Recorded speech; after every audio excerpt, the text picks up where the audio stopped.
इसे वलय कहते हैं प्यारे। क्या कहते हैं? वलय। क्या कहेंगे? वलय। वलय में आपके ये एक वृत्त होगा, अगला वृत्त ये। रिंग ऐसे ही बनती है ना, बोलिए। इसमें दो त्रिज्या होगी प्यारे भैया। छोटी वाली त्रिज्या को स्मॉल आर से प्रदर्शित करेंगे, बड़ी वाली त्रिज्या को कैपिटल। ठीक है। सबसे पहले इस रिंग, इस वलय की मोटाई ज्ञात करने के लिए दे दें। ठीक, तो मोटाई का फार्मूला क्या होता है? मोटाई निकालने का, बड़ी वाली त्रिज्या यानी कि capital R minus small r, यही क्या हो जाती है? इस त्रिज्या की मोटाई निकालने की फार्मूला, इस वलय की मोटाई निकालने का फार्मूला। जो बड़ी वाली त्रिज्या रहेगी, छोटी वाली त्रिज्या में उसको क्या कर देना? हटा देना। प्यारे भैया वृत्ताकार पाथ भी पूछ सकता है। ठीक, अब इसकी हम क्या करेंगे प्यारे भैया? क्षेत्रफल निकालेंगे। इस रिंग का क्षेत्रफल निकालना है। क्या निकालना है? क्षेत्रफल निकालने वाले लिए हमने आपको बताया था, जब रास्ता बनाया जाता है तो बड़े वाले क्षेत्रफल में से छोटे वाले क्षेत्रफल को क्या कर दिया जाएगा? घटा दिया। ऐसे बड़ी वाली त्रिज्या का यहाँ पे क्या बनेगा? क्षेत्रफल। अब यहाँ पे रास्ते का क्षेत्रफल, रास्ते का क्षेत्रफल।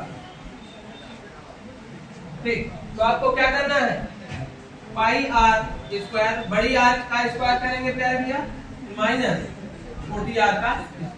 यहाँ पे थोड़ा सा इसको पाई कॉमन ले लेंगे तो बन जाएगा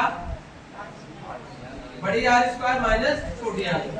थोड़ा सा और बनाएंगे तो एक क्वेश्चन में ए प्लस बी वाला फार्मूला लग जाएगा। यहाँ पे ए स्क्वायर माइनस बी स्क्वायर का फार्मूला होता है ए प्लस बी, अगले क्वेश्चन में ए माइनस। तो यहाँ पे R1 एक में जोड़ देंगे, एक में क्या करेंगे? ये आपका फाइनल।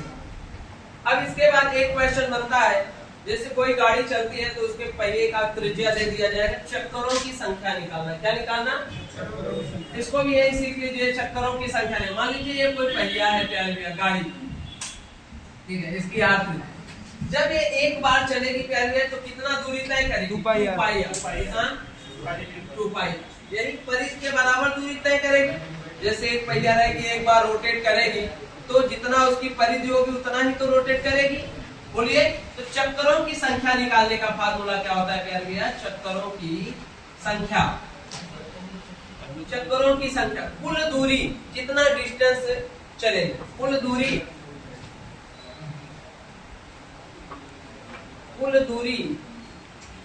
बटे पहिए की परिधि, पहिए की परिधि।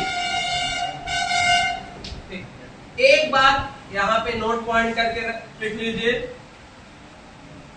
इकाई जो होना चाहिए, इकाई सदैव समान होना चाहिए,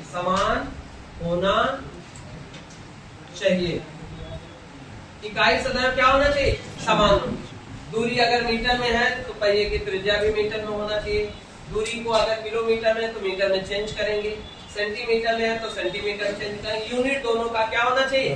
बराबर होना चाहिए। तो दोनों आपको समझ में आया, रिंग क्या था और चक्करों की संख्या निकालना। लिख लीजिए।